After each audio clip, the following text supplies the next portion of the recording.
الشیطان الرجیم بسم اللہ الرحمن الرحیم وبہ نستعین وهو خیر المعین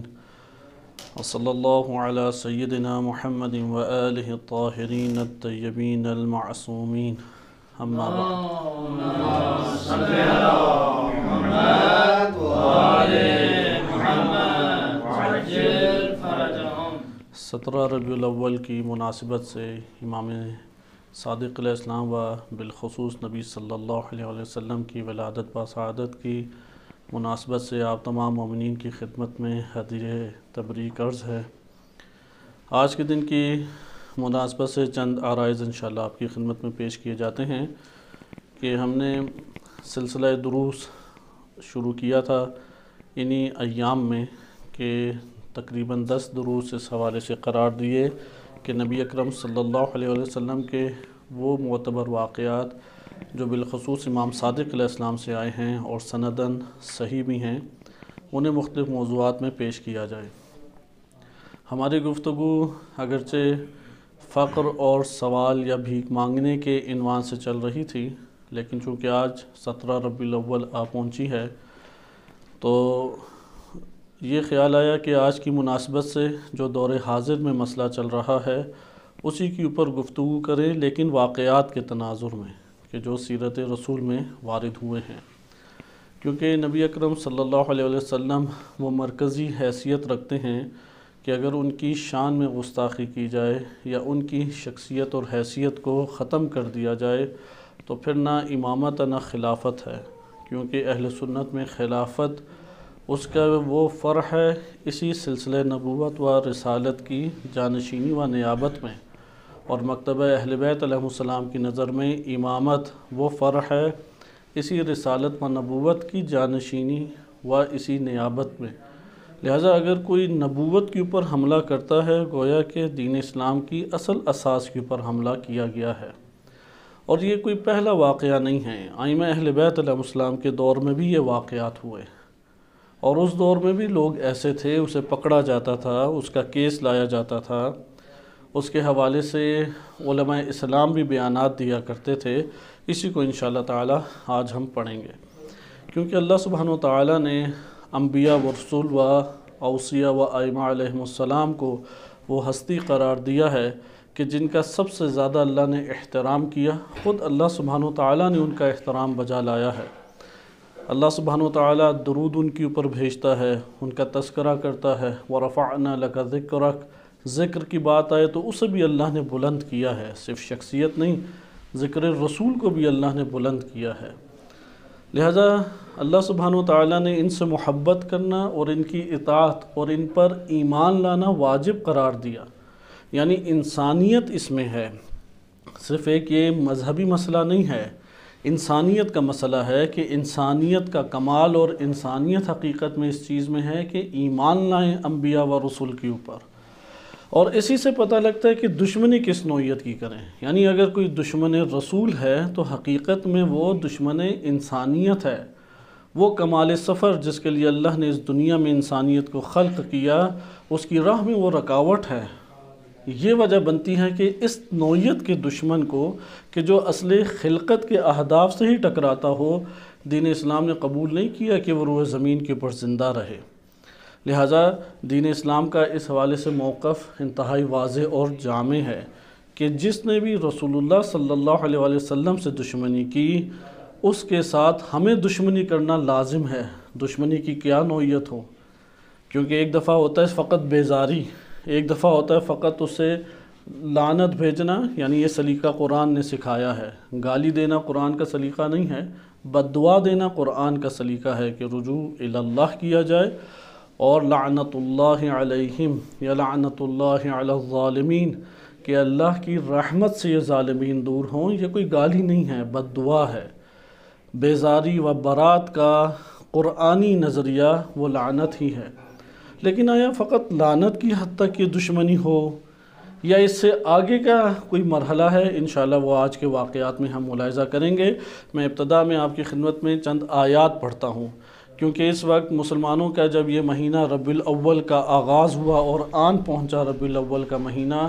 تو اسی وقت کیونکہ اس وقت دنیا میں استعماری ممالک پوری دنیا کے اندر ایک خاص بلاک بنائے ہوئے ہیں۔ ان بلاک میں سر فہرست جو بلاک بنتا ہے وہ امریکہ، برطانیہ، اسرائیل اور فرانس ہے۔ یہ صدارت کر رہے ہیں پوری دنیا میں۔ اس کے بعد نیچے جو ہیں ذیلی شاخیں ہیں ان کی، جیسے آج عرب امارات ہے، اس نے مسلم امہ سے تعلق توڑ کے اسرائیل کے ساتھ تعلق قائم کیا، یا اسی طریقے سے آل سعود ہیں، امریکی ایما اور اشاروں کے اوپر پوری ایک ریاست اور مسلمانوں کا قتل عام کیا، اور یمن کے اوپر اس نے ایک دھاوا بول دیا۔ لہذا یہ نیچے کی شاخیں ہیں۔ اصل فتنے کی جڑ یا ائمۃ الکفر اس وقت یہی فرانس، برطانیہ، امریکہ اور اسرائیل ہیں، اور ان سب کے اوپر سردار خود امریکہ بیٹھا ہوا ہے۔ اب ربیع الاول کا مہینہ پہنچا اور مسلمانوں کی تعداد دنیا میں جہاں بڑھ رہی ہے، اسلام پھیل رہا ہے، وہاں پہ مسلمان اس مہینے کا خاص استقبال کرتے ہیں، کیونکہ نبی صلی اللہ علیہ وسلم کی آمد اور ان کی ولادت بسعادت کا مہینہ ہے۔ اور خصوصاً جب 10 ربیع الاول کی تاریخ آگے نکل جائے تو 12 میں حتیٰ بعض شیعہ علماء بھی قائل ہیں،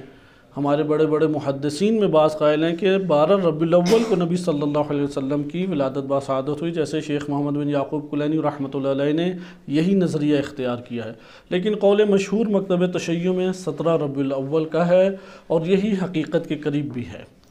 بہرحال فرق نہیں پڑتا، 12 ہو 17 ہو، ہم تو پورے 10 دن ہی منانے کے لیے آمادہ ہیں۔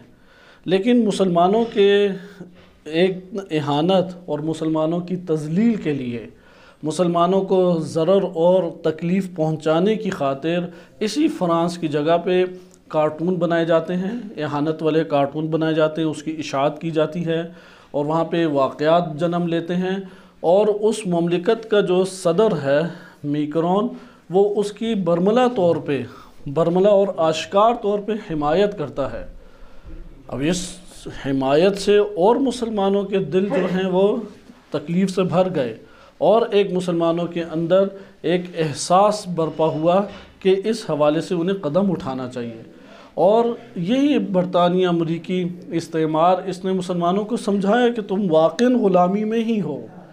حکم تمہاری کتابوں میں کیا ہے، تعداد تمہاری کیا ہے، ممالک کتنے ہیں، پھر بھی دیکھو تم ایک بندے کو بھی کچھ نہیں کہہ سکتے، تم میں دشمنی کا سلیقہ نہیں ہے۔ اگرچہ اپنے طور پہ مسلمانوں نے کچھ نہ کچھ تحرک کیا، ایران کے اندر بھی فرانس کے سفارت خانے کے باہر احتجاج، سخت ترین احتجاج ہوا، روس میں مسلمانوں نے فرانس کے سفارت خانے میں احتجاج کیا، حتیٰ کہ روس جیسی اسٹیٹ اور ریاستوں میں ہو جاتا ہے۔ لیکن کس قدر قابل افسوس بات ہے کہ پاکستان میں کسی مسلمان کی جرت نہیں ہے کہ اس کے سفارت خانے کے سامنے پہنچ کے دکھا دے۔ ہمارے وزیر اعظم صاحب خط تو لکھتے ہیں، لیکن یہ اجازت نہیں دیتے کہ فرانس کے ساتھ تعلقات کو منقطع کریں، یا قرآن اور روایات نے جس سطح کی دشمنی کا حکم دیا ہے کم سے کم اس کا اظہار کریں۔ رہبر معظم نے بار بار اس کا تذکرہ بھی کیا اپنی تقاریر میں، اور واضح طور پہ فرانس کے جوانوں کو یہ پیغام پہنچایا کہ آیا آزادی رائے اس میں ہے کہ توہین کی جائے، مقدسات کو پامال کیا جائے، یہ آزادی رائے اس کو کہتے ہیں۔ پھر کہا اگر تم اسے آزادی رائے سمجھتے ہو تو ہولوکاسٹ کے اوپر کیوں پابندی لگائی ہوئی ہے؟ حتیٰ کہ آپ اپنے سوشل میڈیا کے اوپر ہولوکاسٹ کے حوالے سے منفی رائے کو لکھیں، آپ کا منفی رائے کو لکھنے میں وہ آپ کو بند کر دیں گے، فیس بک اکاؤنٹ بند ہو جائے گا، پیج آپ کا ختم کر دیں گے، واٹس ایپ بلاک کریں گے، دیگر مسائل کھڑے کر دیں گے، کیونکہ استعماری ہاتھوں کے اندر یہ موجود ہے۔ لہٰذا اس جگہ آپ نے ملاحظہ کیا کہ مسلمانوں کے اندر ایک بے بسی پائی جاتی ہے، اور اس بے بسی کی بنیادی وجہ وہ وحدت کا نہ ہونا ہے، انتشار ہے، پراگندگی ہے۔ مسلمانوں کو صرف پیٹ کی فکر لاحق کر دی گئی ہے، فکر اور سوچ کا جذبہ ان سے چھین لیا گیا ہے، تفقہ موجود نہیں ہے، غور و فکر موجود نہیں ہے۔ ابھی تعصب کی بات ہو تو علماء بھی شیر بن کے عوام کے سامنے آ جاتے ہیں، اور جب غور و فکر کی بات ہو تو وہاں پہ ہم دیکھتے ہیں کہ پذیرائی نہیں ہے، یعنی علماء ہی کی پذیرائی عوام میں مشکل ہو جاتی ہے۔ لہٰذا یہ جب وحدت کا انتشار پھیل جاتا ہے اور حاکم جو ہیں وہ انہی ریاستوں سے وابستہ اور انہی استعمار سے وابستہ حاکم آ جاتے ہیں تو پھر اس طرح کے معاملات انجام پاتے ہیں۔ بہرحال ایک بیک گراؤنڈ ہمارے پاس موجود ہے، ہم اسے واقعات کے ذیل میں دیکھتے ہیں کیونکہ ایک سنجیدہ چیز ہے۔ نبی صلی اللہ علیہ وسلم کے اپنے دور میں بھی یہ معاملات تھے، اموی اور عباسی دور میں بھی یہ معاملات اٹھے، ائمہ اہل بیت علیہم السلام کا اس بارے میں واضح ترین موقف تھا، کوئی ہمارے پاس روایت ٹکراؤ کی موجود نہیں ہے۔ اسی لیے آپ فقہ کی کتابیں اٹھا کے دیکھ لیں، احادیث مبارکہ دیکھ لیں، اہانت رسول صلی اللہ علیہ وسلم، امیر المومنین علیہ السلام کو گالم گلوچ کرنا یا ائمہ اہل بیت علیہم السلام میں سے کسی کو گالم گلوچ کرنا، اس کا حکم بہت واضح آشکار بیان ہے۔ کوئی ایسی بھی روایت نہیں ہے جو تقیتاً آپ کہیں کہ ممکن ہے کہ صادر ہوئی ہو۔ ان معاملات میں اہل بیت نے تقیہ بھی نہیں کبھی کیا، ان معاملات میں کبھی ایسی روایت بھی نہیں ہے کہ آپ اس میں معارض ہمارے پاس آ جائیں۔ اس کے ابواب کتاب الحدود میں آپ یہ باب پڑھ سکتے ہیں ساب النبی کا۔ اہل سنت میں مختلف مکاتب رہے ہیں، اہل سنت میں بھی مجموعی رائے جو آج کے دور میں ہے وہ مکتب اہل بیت مکتب تشیع کے عین مطابق ہی ہے، لیکن ان میں فقہائے مکہ کی ایک نظر تھی، فقہائے مدینہ کی ایک نظر ہوا کرتی تھی کہ ابھی ہم انشاءاللہ تعالی اسے پڑھیں گے۔ لیکن آپ یہ دیکھیں کہ کس قدر مسلمانوں کے ساتھ زیادتی اور ایک سازشی حالات ہیں کہ یہی ممالک ہیں، اگر ان سے صرف تجارتی بائیکاٹ کیا جائے، جیسا آیت اللہ سیستانی نے اپنے سابقہ فتوے کو دوبارہ نشر کیا، کوئی نیا فتویٰ نہیں تھا، اگر فقط اس کو انجام دیا جائے تو فرانس میں کوئی چیز پیدا نہیں ہوتی، وہ افریقہ کے اسلامی ممالک کی پل رہا ہے۔ اگر یہ فرانس کا استعمار اور بائیکاٹ کیا جائے تو اس کا استعماریت اس کی تقریباً ختم ہو جائے۔ اگر تمام کے تمام مسلمان ممالک میں بالخصوص یہ جو بڑے ممالک ہیں جیسے ایران، پاکستان یا دیگر ممالک، ان میں سفارت خانہ فرانس بند ہو جائے، اس کی پیچھے سے ساکھ بیٹھ جائے گی، اس کی یہ استعماریت ختم ہو جائے گی، اور کم سے کم دشمنی کا طریقہ مسلمانوں کو کرنا آنا چاہیے۔ یہ دشمنی کا طریقہ خود ساختہ نہیں ہے، یہ دشمنی کا طریقہ اہل بیت نے ہمیں تربیت دیا ہے، یہ کوئی ضعیف روایات نہیں ہیں، صحیح سند اور معتبر ترین روایات ہمارے پاس موجود ہیں کہ جو آپ کے سامنے پہلے آیات کا ایک مقدمہ پیش کیا جاتا ہے کہ اللہ تعالیٰ نے کس طرح سے دشمنی کا سلیقہ امت کو تربیت کیا ہے، اور اس کے بعد ہم روایات کی طرف منتقل ہوتے ہیں۔ ایک صلوات پڑھ لیں۔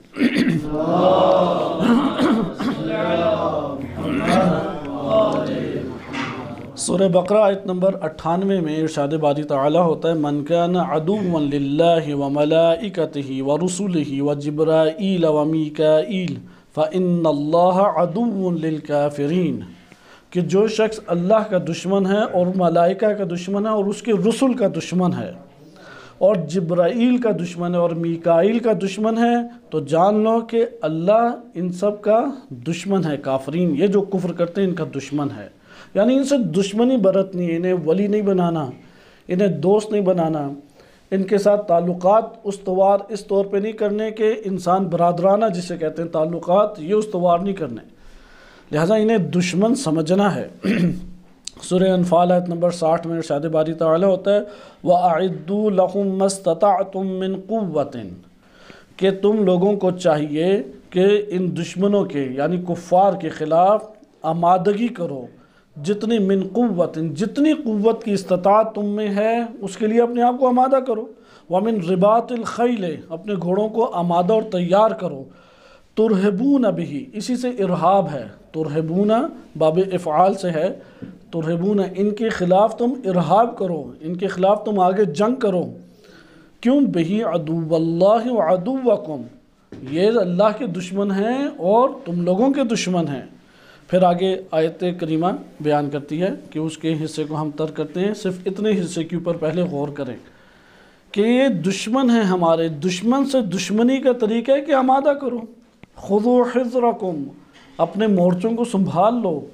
مورچہ فقط اور فقط میدانی مورچہ نہیں ہوتا، فکری مورچہ بھی ہے، محاذ کا مورچہ ہے، علمی صورت میں، اقتصادی صورت میں، ہر سطح کے اوپر ایک مقاومت اور ایک جہاد جاری ہے۔ لہٰذا مسلمانوں کے اندر غیرت کا جذبہ اس وقت کہلائے گا کہ وہ اپنے مورچوں کو آ کے پکڑ لیں اور سنبھال لیں۔ سورہ توبہ آیت نمبر 80 میں ارشاد باری تعالی ہوتا ہے، اس آیت کریمہ کو بعض کسی اور معنی کے اعتبار سے بھی بیان کرتے ہیں، اس کا حقیقی مورد یہ ہے کہ جو حجت الہی کا دشمن ہے، جو شخص بھی حجت الہی کا دشمن ہے اور اس دشمنی میں وہ مر گیا، تو اگر اس کے لیے اللہ کا رسول اور ولی بھی دعا کرے تو اللہ اسے معاف نہیں کرے گا۔ یہ اللہ کی طرف سے خصوصی اپنے اولیاء کے لیے مدد اور ان کی طرفداری ہے۔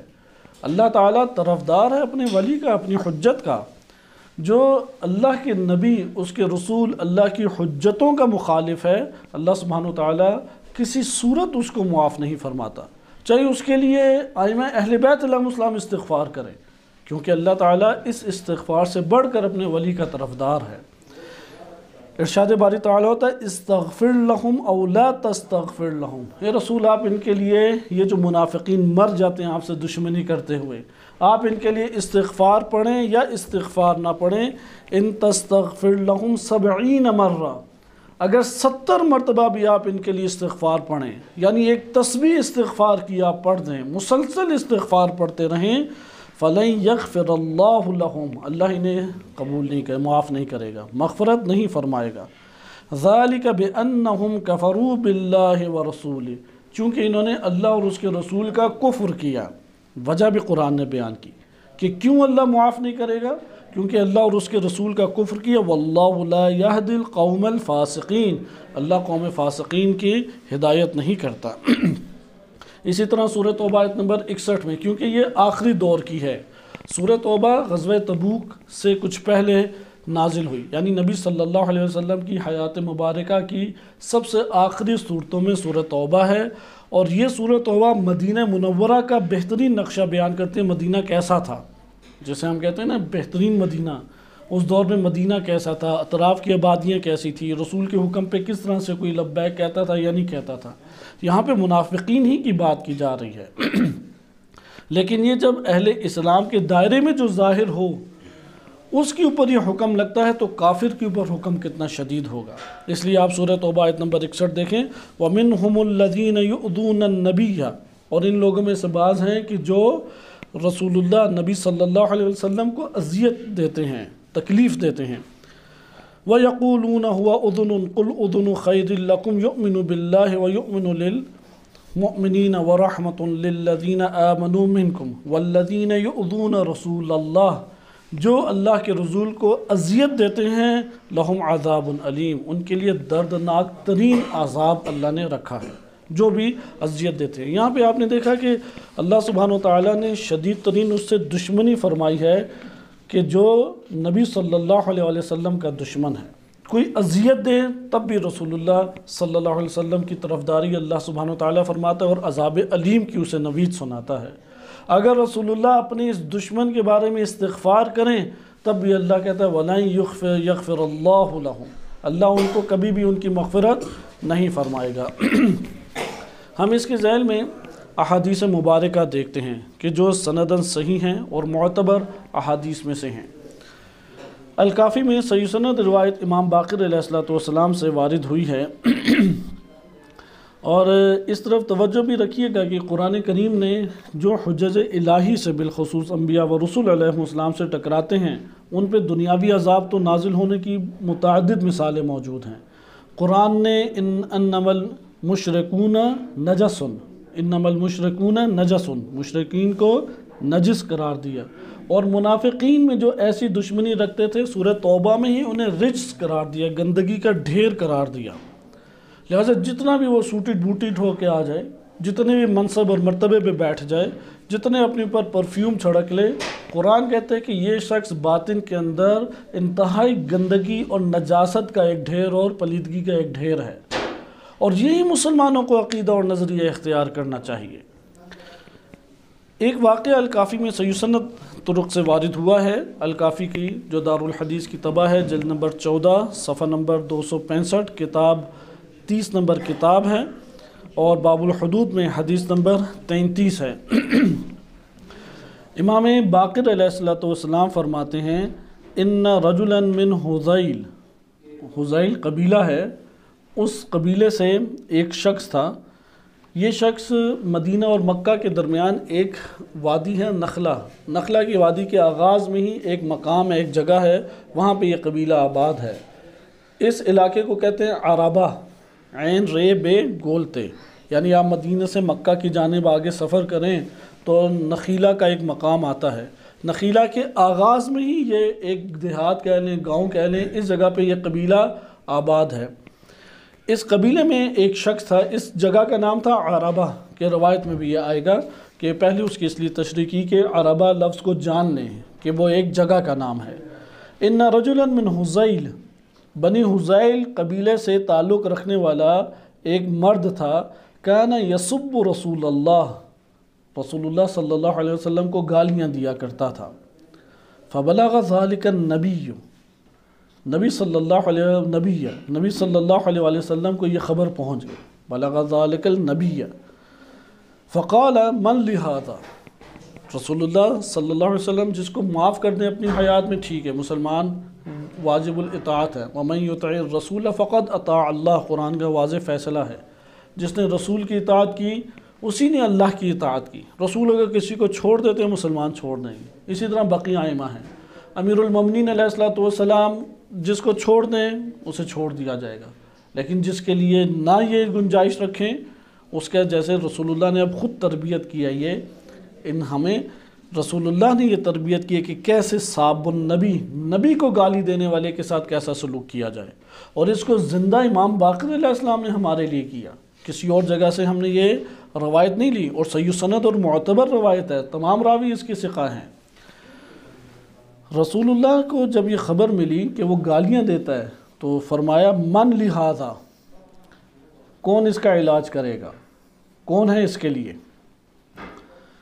فقال رجلان من الانصار، قبیلہ انصار سے دو مرد کھڑے ہو گئے کہ ہم اس کو جا کے پکڑیں گے۔ فقال نحن یا رسول اللہ، کہ ہم ہیں اے اللہ کے رسول اس کے لیے، یعنی من لہذا یعنی کون اسے قتل کرے گا، جا کے کون اس کی زبان بند کرے گا؟ تو دو مرد کھڑے ہو گئے انصار میں سے۔ فانطلقا، دونوں گئے نکلے مدینہ سے، حتی اتیا عربہ، عربہ پہنچ گئے اس جگہ پہ۔ فسأل عنہ، اس شخص کے بارے میں پوچھا، فإذا ہوا یتلقى غنمہ، وہ اپنی بکریوں کے ساتھ تھا، انہیں چرا رہا تھا۔ فلحقاہ بین اہلہ وغنمہ، یہ دونوں آئے، یعنی وہاں پہ اس کے بھیڑ بکریاں موجود ہیں، بیوی بچے اور قبیلے والے بھی موجود ہیں، یہ آئے اور درمیان میں حائل ہو گئے، اس شخص کو تھوڑا سائڈ پہ جدا کیا، ان کے اہل و عیال کو ایک طرف لے گئے بھیڑ بکریوں سے دور، اور اس سے ملحق ہوئے۔ فلم یسلم علیہ، اس کو سلام نہیں آ کے بڑھ کے کیا، ڈائریکٹ گئے کہ آپ سے ایک کام ہے، تشریف لے آئیں۔ وہ سائڈ پہ آ گئے۔ فقال من انتما وما اسمکما، اس شخص نے پوچھا تم کون ہو، کیا تمہارا نام ہے؟ فقال لہو، تو انہوں نے کوئی جواب نہیں دیا، انہوں نے کہا کہ تم انت فلان بن فلان، تم وہی ہو فلان بن فلان؟ فقال نعم، ہاں میں وہی ہوں، وہ نہیں پہچانتا تھا، انہوں نے کچھ ظاہر بھی نہیں کیا۔ فنزلا، وہ اترے اپنے سواریوں سے، وضرب عنقہ، اور فوراً پکڑ کے گردن اس کی اڑا دی۔ قال محمد بن مسلم، کیونکہ محمد بن مسلم عظیم صحابی ہیں، انہوں نے یہ روایت نقل کی، امام باقر علیہ السلام سے پوچھا، کیونکہ تعجب آور ان کے لیے یہ بات تھی، پوچھا یعنی آج کے اعتبار سے وہ حکم پوچھنا چاہ رہے تھے، یہ نہیں تعجب آور بات تھی کہ نبی کے جو دشمن ہے، جو گالیاں دیتا ہے، اس کی گردن اڑائی جائے یا نہ اڑائی جائے، یہ تھی کہ آج کے دور میں بھی حکم جاری ہوگا یا نہیں، کیونکہ اموی دور ہے اور زمانہ کھل چکا ہے، عیسائی یہودی ہندو سارے ہی اب اس دور میں ہیں، کیونکہ بڑی ترقی یافتہ ایک سٹیٹ انہوں نے بنائی تھی اموی دور میں، اور مسلمانوں نے تقریباً دنیا کے 80% حصے پہ قبضہ بھی کر لیا تھا، تو وہاں پہ جسے کہتے ہیں نا کہ مذاہب کے اعتبار سے کوئی جھگڑے نہیں ہوتے تھے، اسی لیے آپ کو مدینہ اور مکہ میں غیر مسلم کا داخلہ منع ہے،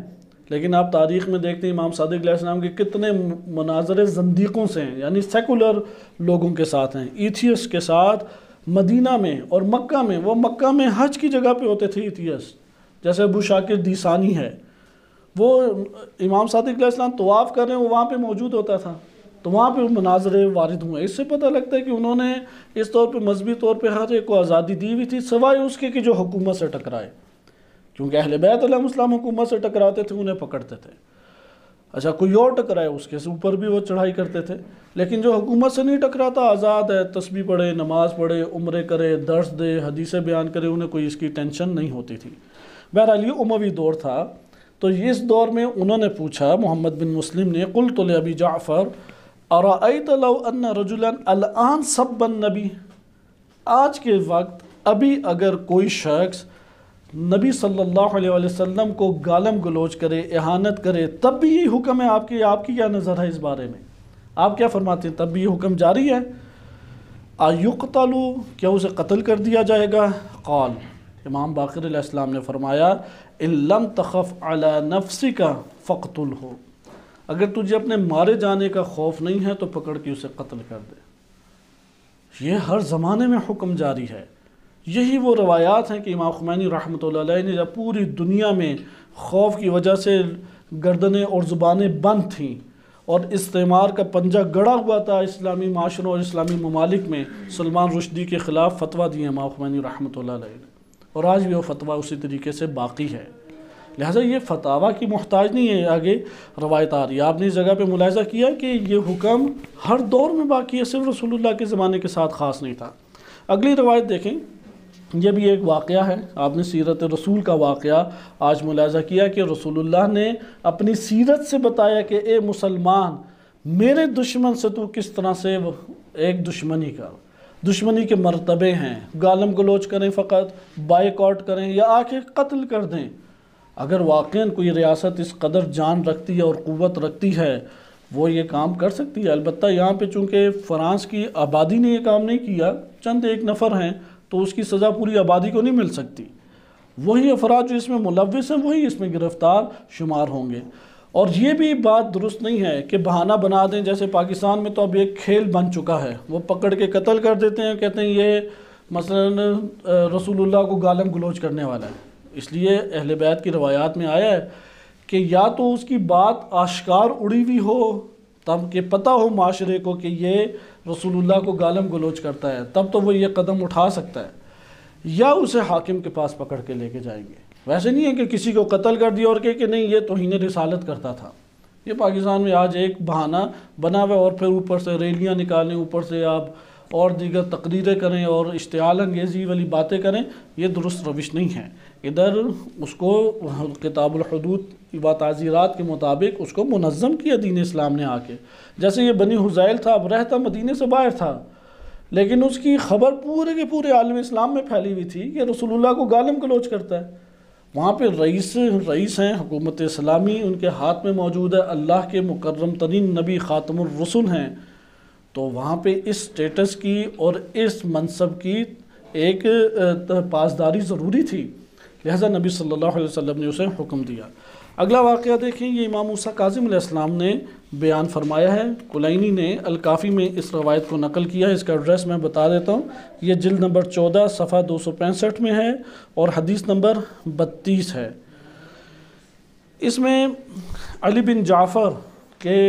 بھائی ہیں امام موسیٰ کاظم علیہ السلام، بڑی عظیم شخصیت ہیں، ابھی تو ایک کتاب بھی مسائل علی بن جعفر کے نام سے چھپ چکی ہے۔ وہ بیان کرتے ہیں، خود اپنا ہی واقعہ بیان کرتے ہیں، اور دلچسپ یہ واقعہ ہے۔ اس سے یہ ہے اہل بیت علیہ السلام کی حقیقی تعلیمات جو مکتب تشیع کی معاشروں کے اندر ہونی چاہیے۔ امام موسیٰ کاظم علیہ السلام فرماتے ہیں، کنت واقفا علی رأس ابی، میں اپنے والد گرامی امام جعفر صادق علیہ السلام کے سر اقدس کے پاس کھڑا تھا، حین آتاہ رسول زیاد بن عبید اللہ الحارثی، کہ اتنے میں زیاد بن عبید اللہ الحارثی کا ایک نمائندہ آیا۔ زیاد بن عبید اللہ الحارثی، یہ واقعہ ہے 33 ہجری کا، کیونکہ 33 ہجری میں عباسی حکومت آ گئی تھی، یعنی 133 ہجری، 132 ہجری میں تختہ الٹ گیا بنو امیہ کا، اور عبد الرحمن داخل اموی جو ہے وہ فرار کر گیا سمندر کے راستے، اور افریقہ میں بربر قبیلے طارق بن زیاد کو پکڑ کے یہ جو اسپین کی جگہ ہے اندلس میں اس نے ایک ریاست کو آباد کیا، جو پھر 300 – 350 سال بنو امیہ کی ادھر حکومت چلی۔ بنو امیہ کا 132 ہجری میں تختہ الٹا، 133 ہجری میں منصور کی طرف سے اس شخص کو، زیاد بن عبید اللہ الحارثی کو، مکہ اور مدینہ اور ان جگہوں کا والی قرار دے دیا گیا۔ لہذا یہ شخص وہاں پہ تھا، ایک مسئلہ پیش آ گیا، اس کا نمائندہ آیا کس کے پاس؟ امام صادق علیہ السلام مدینہ میں ہوتے تھے۔ عامل المدینہ، ادھر لکھا ہے کہ زیاد بن عبید اللہ الحارثی کون ہے؟ خود امام موسیٰ کاظم علیہ السلام فرما رہے ہیں، جو کہ عامل تھا مدینہ میں، عمال میں سے تھا۔ قال، اس نمائندے نے آ کے کہا، یقول لک الامیر، امیر نے مجھے حکم کہا ہے، آپ کے لیے پیغام یہ بھیجا ہے، انہض الیہ، میری طرف اٹھ کے تشریف لے آئیے۔ فعطل بعلت، ایک بڑا پیچیدہ مسئلہ آن پڑا ہے، درپیش ہو گیا ہمیں ایک پیچیدہ مسئلہ۔ علت آپ جانتے ہیں مرض کو کہتے ہیں، یعنی پیچیدگی ایک آ گئی ہے۔ فعاد الیہ الرسول، یہ پیغام دے کے وہ چلا گیا واپس۔ فقال له قد امرت ان یفتح لک باب المقصورہ، تو فقال له، امام موسیٰ کاظم علیہ السلام نے یا تو امام صادق علیہ السلام کو فرمایا یا امام نے انہیں کہا کہ میں نے آپ کو بتایا تھا یا حکم دیا تھا کہ آپ کے لیے مقصورہ کا باب کھل جائے گا، یعنی امام صادق علیہ السلام نے امام موسیٰ کاظم علیہ السلام کو ممکن ہے خبر دی ہو پہلے کہ میں نے تمہیں حکم دیا تھا کہ تمہارے لیے مقصورہ کا دروازہ جو ہے وہ کھلے گا۔ فہو اقرب لخطوتک قال فنہض ابی، امام موسیٰ کاظم علیہ السلام کہتے ہیں میرے والد صاحب پھر تشریف لے گئے، اٹھے، واعتمد علیہ، میرے اوپر ہی انہوں نے ہاتھ رکھا یا اعتماد کیا، یعنی مجھے ساتھ لے گئے اپنے۔ ودخل علی الوالی، یہ زیاد بن عبید اللہ الحارثی عامل مدینہ، اس کے پاس آ کے بیٹھ گئے۔ وقد جمع فقہاء المدینہ کلہم، زیاد بن عبید اللہ نے پورے کے پورے مدینہ کے بڑے بڑے فقہاء اور مراجع اعظام جمع کیے ہوئے تھے، یعنی سارے مفتی حضرات ادھر حاضر تھے۔ اب امام صادق علیہ السلام امام موسیٰ کاظم علیہ السلام کے ہمراہ تشریف لائے ہیں۔ وبین یدیہ کتاب، تو اس کے ہاتھ میں، زیاد بن عبید اللہ کے ہاتھ میں ایک کتاب تھی، یعنی ایک نوشتہ تھا، ایک آپ لے لیں کاغذ تھا، اس کاغذ میں فتاویٰ اور تحریر تھی، فلاں مفتی کا اس مسئلے کے بارے میں یہ فتویٰ، مثلا دستخط کتاب تھی۔ فیہ شہادۃ علی رجل من اہل وادی القریٰ، وادی القریٰ خیبر کے قریب ایک یہودیوں کا اس رسول اللہ کے دور میں قلعہ تھا۔ وادی القریٰ ویسے کہتے ہیں قریٰ کی وادی، ام القریٰ مکے کو کہتے ہیں، ادھر مکے کی وادی مراد نہیں ہے، اس سے مراد ہے مدینہ کے قریب ہی کچھ کلومیٹر جو فاصلے پہ خیبر ہے، خیبر کے قلعوں میں سے ایک قلعے کا نام ہے وادی القریٰ، ادھر یہود آباد ہوتے تھے۔ تو بعد میں تو یہود چلے گئے، امام صادق علیہ السلام کے دور میں تو کوئی وہاں یہودی نہیں تھا، یہی مسلمانوں کے قبائل آباد تھے۔ ادھر ایک شخص کو یہ پکڑ کے لائے اور اس کے اوپر گواہیاں باقاعدہ موجود تھیں، اور وہ گواہیاں اس کاغذ کے اوپر یا کتاب جو بھی کتابچہ نوشتہ تھا اس پہ بھی لکھی ہوئی تھی۔ فذکر النبی، نبی صلی اللہ علیہ وسلم کا وہ ذکر کرتا شخص، فنال منہ، اور گالیاں دیتا تھا،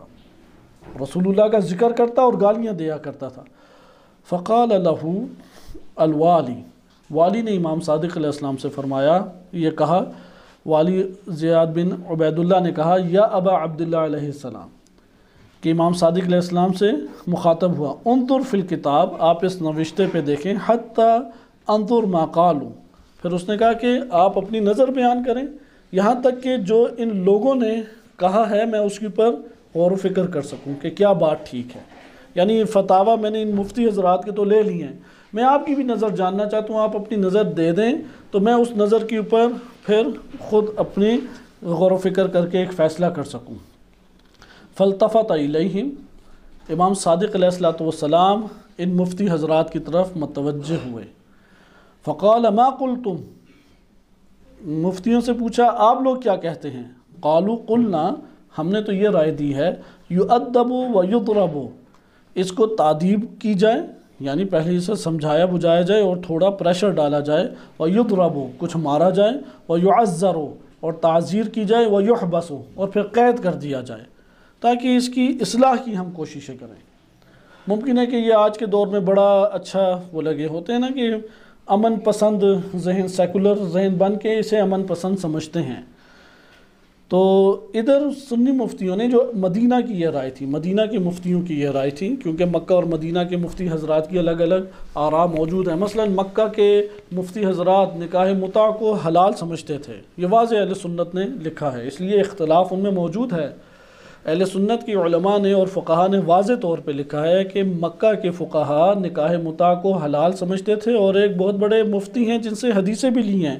اور سب اہل سنت رجال نے اسے ثقہ بھی قرار دیا، اس نے اپنی زندگی میں 70 خواتین سے متع کیا، اور اس کے بعد پھر دیگر افراد کو وہ کہتے ہیں حرام ہے۔ تو یہ ہے کہ خود 70 یا 70 سے اوپر تک کے لیے تجاوز کر جاتے ہیں۔ تو اس لیے مکہ مدینہ کی آراء مختلف تھی۔ بعض ان کے فقہاء تھے جو نبیذ کی شراب کو حلال سمجھتے تھے، اس لیے ان کے ہاں یہ قاعدہ ہے کہ مکہ کے فقہا کا نکاح متع میں فتویٰ قبول نہیں ہے، فلاں فقہا کا نبیذ اور شراب کے پینے میں فتویٰ قبول نہیں ہے، اور فلاں میں فلاں کا فتویٰ قبول نہیں ہے۔ تو ادھر بہرحال مدینہ والوں کی یہ رائے تھی کہ یہ جو نبی صلی اللہ علیہ وسلم کو گالم گلوچ نعوذ باللہ کر رہا ہے، اس کو پہلے تادیب کی جائے، ادب سکھایا جائے، اس سے کہ کیا ادب ہے، یعنی اس پہ پریشر ڈالا جائے، پھر مارا جائے، پھر اسے تعزیر کی جائے، پھر اسے بند کیا جائے، اس کے بعد پھر دیکھیں کیا ہوتا ہے۔ امام علیہ السلام نے ان لوگوں کو اس موقع پہ بڑی خوبصورت بات کی جو آج کے پاکستان کے حالات کے مطابق بہت اہمیت رکھتی ہے، بہت ہی زیادہ۔ یعنی اس روایت کے ٹکڑے سے جب میں سنانا چاہ رہا ہوں، پاکستان کے حالات میں بڑا ایک اہم نقطے کا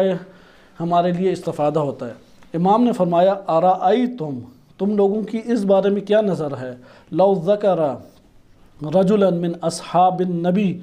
نبی صلی اللہ علیہ وسلم کے اصحاب میں سے کسی ایک صحابی کے لیے یہی شخص بمثل ما ذکر بہ النبی، جس طرح نبی کو اس نے گالیاں دی وہی الفاظ صحابی کے لیے یہ استعمال کرتا، ما کان الحکم فیہ، تو تم کیا اس کے بارے میں کہتے ہیں؟ یعنی نبی کے بارے میں تو تم یہ کہہ رہے ہو، اگر صحابہ میں سے ایک صحابی کے بارے میں اسی طرح کوئی شخص آئے اور جو نبی کو گالیاں دے رہا ہے وہی زیبا الفاظ اور گالم گلوچ اہانت وہ کسی صحابی کی کرے، تو آپ کا کیا اس بارے میں فتویٰ ہے؟ تو قالو مثل ھذا، یہی یؤدب ویضرب ویعذر ویحبس، تعذیب کریں گے، تھوڑا ماریں گے، تعزیر کریں گے اور قید کر دیں گے۔ قال، امام نے فرمایا سبحان اللہ، یہ کیا بات ہوئی؟ قال فلیس بین النبی و بین رجل من اصحابہ فرق، نبی اور نبی کے اصحاب میں کوئی فرق نہیں ہے، حکم کے اعتبار سے کوئی فرق نہیں ہے۔ اور یہی آج ہم پاکستان میں بعض ایسے جوشیلے افراد جنہوں نے امت کی تباہ کاری کا ٹھیکہ ہاتھ میں لیا ہوا ہے، جنہوں نے پاکستان کی سرزمین کو اجاڑنے کا ٹھیکہ لیا ہوا ہے، کہ صحابی کی جب توہین ہوتی ہے تو شیعہ راضی نہیں ہے اس توہین کے اوپر، وہ رہبر معظم کے فتویٰ کے اوپر ایمان بھی رکھتے ہیں اور عمل بھی کرتے ہیں کہ توہین اہل سنت مقدسات، توہین اہل سنت حرام ہے، جائز نہیں ہے، لیکن صحابی کی توہین ہو تو ملین مارچ کرتے ہیں اور شیعت کے خلاف پوری دنیا کو اٹھاتے ہیں اور کافر کے نعرے لگاتے ہیں، اور نبی کی ادھر توہین ہوئی ہے تو سارے خاموش تالے زبان پہ لگ کے بیٹھے ہوئے ہیں۔ یہ کون سی ان کی محبت ہے؟ ادھر کہاں محبت رسول چلی گئی؟ صحابی کے لیے ملین مارچ کرتے ہیں، صحابی کے لیے بڑی بڑی کانفرنس کرتے ہیں، اور رسول اللہ کی توہین پہ توہین ہو رہی ہے، ادھر کوئی بھی قدم نہیں اٹھایا، ادھر صرف اپنے اخباری بیانات ادھر دے دیتے ہیں۔ ادھر امام صادق علیہ السلام نے بھی اٹھایا یہ مسئلہ کہ تمہارے درمیان کیا ہے پھر اس بارے میں حکم، تو انہوں نے کہا کہ یہی حکم ہے۔ تو امام نے فرمایا کوئی تمہارے درمیان فرق نہیں ہے، شیعہ قائل ہیں کہ فرق ہے، اور یہ فرق امت اسلامیہ کو دکھانا چاہیے۔ یہاں پہ امام صادق علیہ السلام نے انہیں ترغیب دلائی ہے کہ تم فرق کرو نبی میں اور ان کے اصحاب میں، نبی کے لیے زیادہ جوش دکھاؤ، نبی کے لیے زیادہ اپنی ہمت دکھاؤ، نبی کے لیے زیادہ کاوشیں تمہاری ہونی چاہیے۔ فقال الوالی، تو والی وہاں پہ درمیان میں آگے زیاد بن عبید اللہ حارثی، کہا اس نے دعا ہؤلاء یا ابا عبداللہ، یا امام صادق آپ انہیں چھوڑیں، لو اردنا ہؤلاء، اگر یہ ہمارے لیے کافی ہوتے، لم نرسل الیکا، تو میں آپ کی طرف ہم کیوں بندہ بھیجتے، ہم تو ان کے اوپر اکتفا نہیں کرتے، آپ بتائیں کہ آپ کی نظر کیا ہے اس مسئلے میں۔ فقال ابو عبداللہ علیہ السلام، امام صادق علیہ السلام نے دیکھیں اب کیا نظر بیان کی، فرمایا اخبرانی ابی، میرے والد گرامی نے، امام باقر علیہ السلام نے مجھے بیان فرمایا ہے یہ، ان رسول اللہ صلی اللہ علیہ وآلہ قال ان الناس فی اسوۃ سواء، میرے بارے میں سب لوگ اس حکم کے حوالے سے نمونہ ہیں، یعنی برابر ہیں، کوئی ایک دوسرے سے بڑھ کر نہیں ہے، اسوہ ہیں، سارے کے سارے اس حکم میں، اس مسئلے میں میرے بارے میں اسوہ ہیں، یعنی تم جو بھی یہ قدم اٹھاتا ہے بقیہ اس کی تقلید کر سکتے ہیں، جو بھی یہ قدم اٹھائے اس مسئلے میں، جو بھی آگے بڑھے سب اس کی پیروی کر سکتے ہیں صرف اس مسئلے میں۔ پھر وہ کیا ہے آگے بیان فرمایا، من سمع احدا یذکرونی، تم میں سے کوئی ایک شخص سنے کہ میرے بارے میں کوئی بات سنے، یذکرونی کہ وہ ذکر میرا سنتا ہے، فالواجب علیہ، ان یقتل من شتمانی، جو شخص بھی مجھے گالم گلوچ کرتا ہے اس شخص کے اوپر جو یہ سن لیتا ہے اور جان لیتا ہے اس پر شرعاً واجب ہے کہ جا کے اسے قتل کر دے۔ وَلَا يُرْفَعُ إِلَى السُّلطان، اسے پکڑ کے بادشاہ کے پاس نہیں لایا جائے گا اگر معروف ہے اور سارے کے سارے آشکار وہ شخص ہے، شواہد پورے ہیں، شواہد کا پورا ہونا ضروری ہے، وَإِلَّا قتل کی سزا اس شخص کے اوپر آ جائے گی۔ شواہد پورے ہیں، وہ سنتا ہے، واجب ہے کہ اس کے اوپر قتل کر دیا جائے اسے، اور سلطان کے پاس نہیں اسے پکڑ کے لائیں گے۔ والواجب علی السلطان اذا رفع الیہ، اور اگر پکڑ کے لے آئیں سلطان کے پاس تو سلطان پر شرعاً واجب ہے ان یقتل من نال منی، رسول اللہ نے فرمایا جو مجھے گالیاں دیتا ہے اس سلطان پر واجب ہے، اس بادشاہ پر واجب ہے، اس حاکم پر واجب ہے کہ وہ اس گالی دینے والے کو قتل کر دے۔ فقال زیاد بن عبید اللہ زیاد بن عبید اللہ نے کہا اخرج الرجل، پکڑ کے نکال کے لے آؤ اس شخص کو، فاقتلوہ بحکم ابی عبداللہ، امام صادق علیہ السلام کے حکم سے اس کی گردن اڑا دی جائے اور اسے قتل کر دیا گیا۔ امام صادق علیہ السلام کا یہ آپ نے واقعہ سنا، کیونکہ ولادت بسعادت امام صادق علیہ السلام کی بھی ان کی تعلیمات، یعنی اس وقت واقعاً خون کے آنسو امام زمان رو رہے ہوں گے کہ ان کے اجداد کی اس طرح سے توہین ہوتی اور مسلمان بے بس ہو کے اس طرح سے بیٹھے ہوئے ہیں، اور پھر کہتے ہیں 313 آج پورے نہیں ہیں، وہ تو گالی دے دیتے ہیں تو 313 نہیں نکلتے، وہ آ جائیں تو پھر کیا حال ہوگا۔ ابھی تو ان کے خلاف بات کرتے ہوئے، الفاظ بولتے ہوئے، بائیک آؤٹ کرتے ہوئے ہمارا جاتا کچھ نہیں ہے، تو جب جان جائے گی تو حفاظت کے لیے آ جائیں گے۔ لہٰذا مسلمانوں کے اندر ایک قوت کا ابھرنا ضروری ہے، ایک حمیت کا ابھرنا ضروری ہے۔ ایک اور روایت ہے سیوسنت طریق سے یہ وارد ہوئی ہے، کلینی نے الکافی جلد نمبر 14 صفحہ 265 میں ذکر کی، حدیث نمبر 21 ہے۔ اس میں امام صادق علیہ السلام فرماتے ہیں انہو سأل عمن شتم رسول اللہ، ہشام بن سالم نے امام صادق علیہ السلام سے دریافت کیا وہ شخص جو رسول اللہ صلی اللہ علیہ وسلم کو گالیاں دیتا ہے اس کے بارے میں دریافت کیا۔ امام صادق علیہ السلام نے فرمایا یقتلہ الادنی فالادنی قبل ان یرفعہ الی الامام، قبل اس کے کہ اسے امام کے پاس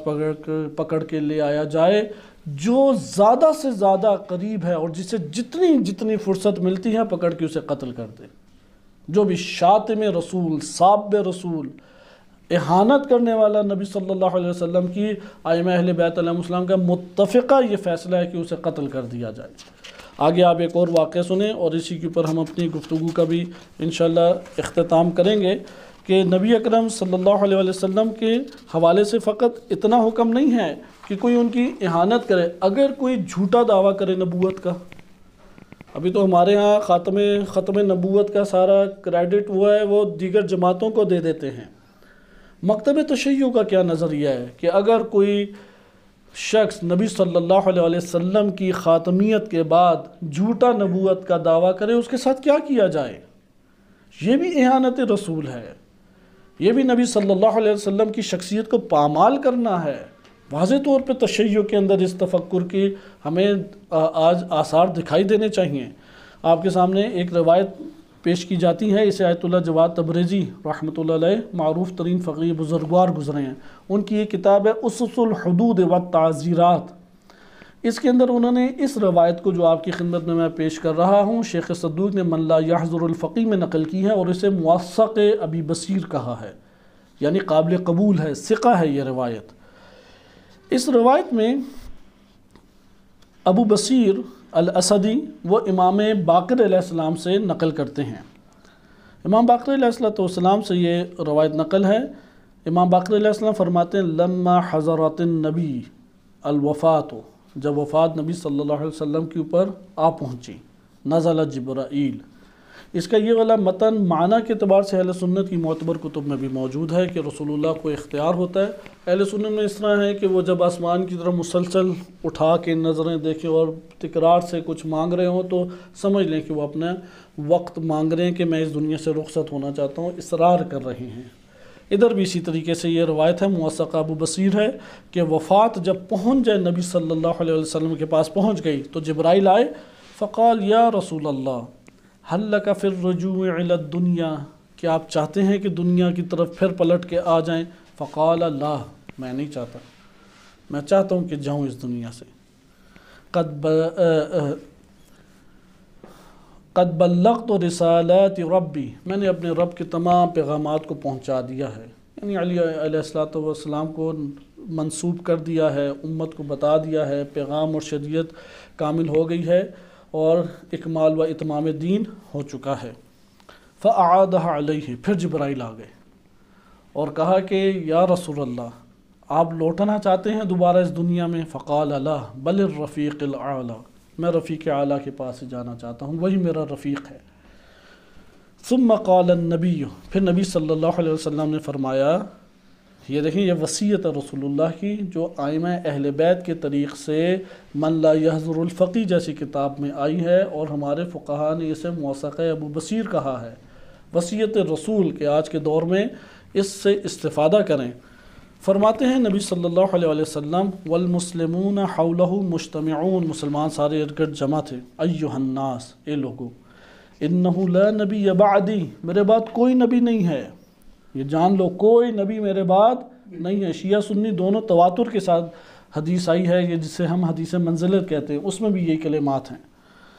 ولا سنت بعد سنتی، میرے بعد کوئی سنت بھی نہیں ہے، اس لیے آپ امام الزمان علیہ السلام کے بارے میں سب روایتیں پڑھ لیں، وہ کہ اس میں بار بار یہ تکرار آتا ہے کہ سنت رسول اللہ، حتیٰ کہ صحیح سند روایت ہے ہمارے ہاں کہ جس نے سنت رسول کی مخالفت کی فقط کفر، اس نے کفر کیا، البتہ ادھر بدعت کے مقابلے میں ہے، سنت واجبہ، اس لیے لا سنت بعد سنتی، میری سنت کے بعد سنت نہیں ہے۔ فمن ادعا بعد ذالک، جس نے بھی نبوت کا یا سنت کا جھوٹا دعویٰ کیا، فدعواہ وبدعتہ فی النار، اس کا دعویٰ اور اس کی بدعت دونوں آگ میں ہیں، یعنی نبوت بالخصوص یہاں پہ نبوت کا تذکرہ ہے۔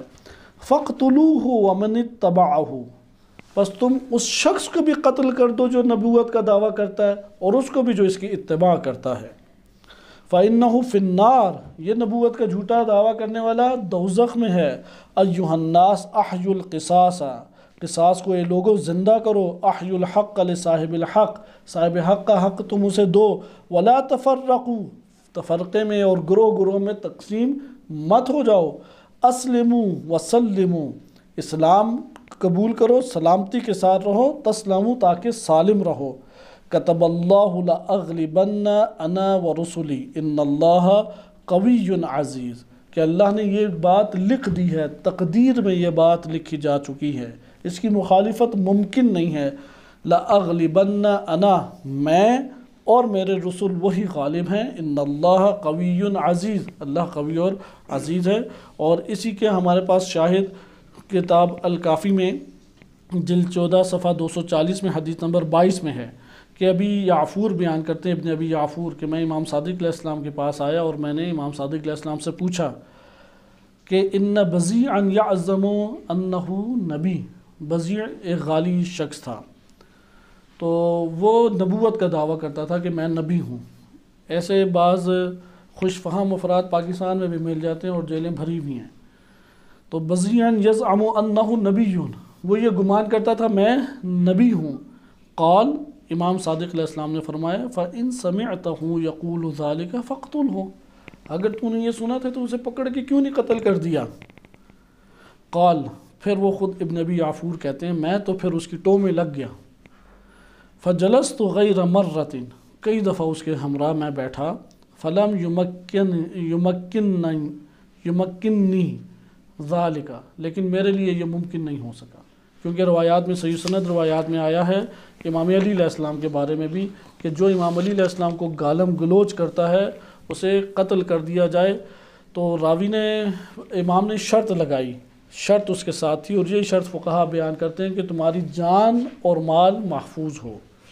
تو پھر اس شخص نے کہا کہ بعض دیگر افراد ہم لوگوں کو بھی تنگ کرتے ہیں، گالیاں دیتے ہیں، اصحاب کو گالیاں دیتے ہیں، بڑے بڑے جو اصحاب ہیں ان کے لیے بھی ہے۔ تو امام نے کہا کہ نہیں، یہ حصہ فقط ائمہ علیہ السلام کے ساتھ ہی خاص ہے، بقیہ کے اوپر آپ اسے تجاوز نہیں کر سکتے، کیونکہ آج کل ہر ایک کا یہ ایک اپنا جدا امام بنا ہوا ہے۔ تو یہ حکم فقط اہل بیت اطہار علیہ السلام کے ساتھ مختص ہے، بقیہ کسی کے ساتھ مختص نہیں ہے، بالخصوص نبی صلی اللہ علیہ وآلہ وسلم کے ہمراہ ہے۔ یہ روایات چند آپ کی خدمت میں پیش تھیں۔ خداوند متعال سے دعا ہے کہ اللہ سبحانہ وتعالی بحق محمد و آل محمد ہمیں قرآن و اہل بیت علیہ السلام کی تعلیمات کو سمجھنے اور اس پر عمل پیرا ہونے کی توفیق عنایت فرمائے۔ خداوند متعال بحق محمد و آل محمد ہمیں سیرت ائمہ اہل بیت بالخصوص امام صادق علیہ السلام کی سیرت پر عمل پیرا ہونے کی توفیق عنایت فرمائے۔ دشمنان اہل بیت خصوصاً دشمنان رسول صلی اللہ علیہ وسلم کو نیست و نابود فرمائے۔ صلی اللہ علیہ سیدنا محمد و آلہ الطاہرین۔